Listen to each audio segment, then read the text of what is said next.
एक जंगल में एक बहुत बड़ा तालाब था।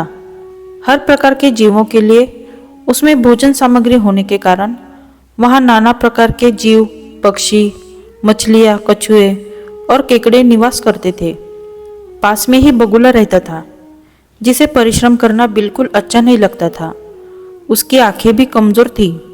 मछलियाँ पकड़ने के लिए तो मेहनत करनी पड़ती है, जो उसे खलती थी। इसलिए आलस्य के मारे वह प्रायः भूखा ही रहता। एक टांग पर खड़ा यही सोचता रहता कि क्या उपाय किया जाए कि बिना हाथ पैर हिलाए रोज भोजन मिले। एक दिन उसे एक उपाय सूझा तो वह उसे आजमाने बैठ गया।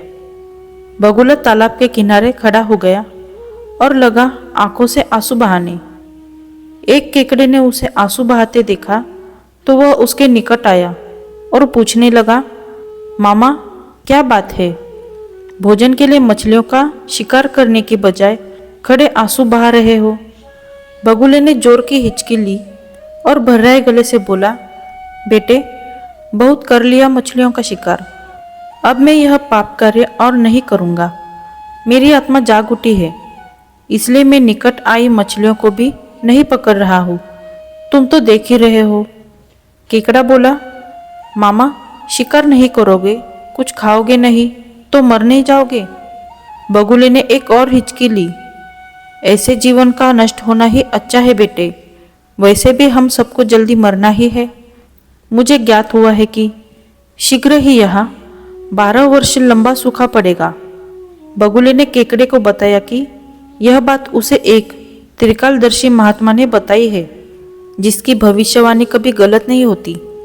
केकड़े ने जाकर सबको बताया कि कैसे बगुले ने बलिदान व भक्ति का मार्ग अपना लिया है और सूखा पड़ने वाला है। उस तालाब के सारे जीव, मछलियाँ, कछुए, केकड़े, बत्तख व सारस आदि दौड़े दौड़े बगुले के पास आए और बोले, भगत मामा, अब तुम ही हमें कोई बचाव का रास्ता बताओ, अपनी अकल लड़ाओ, तुम तो महाज्ञानी बन ही गए हो। बगुले ने कुछ सोचकर बताया कि वहां से कुछ कोस दूर एक जलाशय है, जिसमें पहाड़ी झरना बहकर गिरता है। वह कभी नहीं सूखता। यदि जलाशय के सब जीव वहां चले जाए तो बचाव हो सकता है। अब समस्या यह थी कि वहां तक जाया कैसे जाए। बगुले भगत ने यह समस्या भी सुलझा दी। मैं तुम्हें एक एक करके अपनी पीठ पर बिठाकर वहां तक पहुंचाऊंगा, क्योंकि अब मेरा सारा शेष जीवन दूसरों की सेवा करने में तो ही गुजरेगा। सभी जीवों ने गदगद होकर बगुला भगत जी की जय के नारे लगाए। अब बगुला भगत के पौ 12 हो गई। वह रोज एक जीव को अपनी पीठ पर बिठाकर ले जाता और कुछ दूर ले जाकर एक चट्टान के पास जाकर उसे उस पर पटक कर मार डालता और खा जाता। कभी मूड हुआ तो भगत जी 2 फेरे भी लगाते और 2 जीवों को चट कर जाते। तालाब में जानवरों की संख्या घटने लगी। चट्टान के पास मरे जीवों की हड्डियों का ढेर बढ़ने लगा और भगत जी की सेहत बनने लगी। खा खा कर वह खूब मोटे हो गए। मुख पर लाली आ गई और पंख चर्बी के तेज से चमकने लगे। उन्हें देखकर दूसरे जीव कहते, देखो, दूसरों की सेवा का फल और पुण्य भगत जी के शरीर को लग रहा है। बगुला भगत मन ही मन खूब हंसता। वह सोचता कि देखो, दुनिया में कैसे कैसे मूर्ख जीव भरे पड़े हैं, जो सबका विश्वास कर लेते हैं। ऐसे मूर्खों की दुनिया में थोड़ी चालाकी से काम लिया जाए तो मजे ही मजे है। बिना हाथ पैर हिलाए खूब दावत उड़ाई जा सकती है। बहुत दिन यही क्रम चला। एक दिन केकड़े ने बगुले से कहा, मामा, तुमने इतने सारे जानवर यहाँ से वहाँ पहुँचा दिए, लेकिन मेरी बारी अभी तक नहीं आई।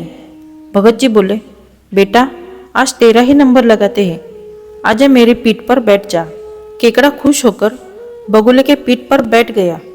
जब वह चट्टान के निकट पहुंचा तो वह हड्डियों का पहाड़ देखकर केकड़े का माथा ठनका। वह हकलाया, यह हड्डियों का ढेर कैसा है? वह जलाशय कितनी दूर है मामा? बगुला भगत ठा ठा करके खूब हंसा और बोला, मूर्ख, वहाँ कोई जलाशय नहीं है। मैं एक एक को पीठ पर बिठाकर यहाँ लाकर खाता रहता हूँ। आज तू मरेगा। केकड़ा सारी बात समझ गया। वह सिहर उठा, परंतु उसने हिम्मत न हारी और तुरंत अपने पंजों को आगे बढ़ाकर उनसे दुष्ट बगुले की गर्दन दबा दी और तब तक दबाए रखी जब तक उसके प्राण पखेरु न उड़ जाए। फिर केकड़ा भगुले भगत का कट्टा सिर लेकर तालाब पर लौटा और सारे जीवों को सच्चाई बता दी कि कैसे दुष्ट बगुला भगत उन्हें धोखा देता रहा। दोस्तों, इस कहानी से हमें यह सीख मिलती है कि किसी की भी बातों पर आंखें मूंदकर विश्वास नहीं करना चाहिए। मुसीबत में धीरज व बुद्धिमानी से कार्य करना चाहिए। उम्मीद करती हूँ आपको ये कहानी पसंद आई होगी। अगर पसंद आई हो तो इस वीडियो को लाइक, शेयर और हमारे चैनल को सब्सक्राइब कीजिए। मिलते हैं अगली वीडियो में। धन्यवाद।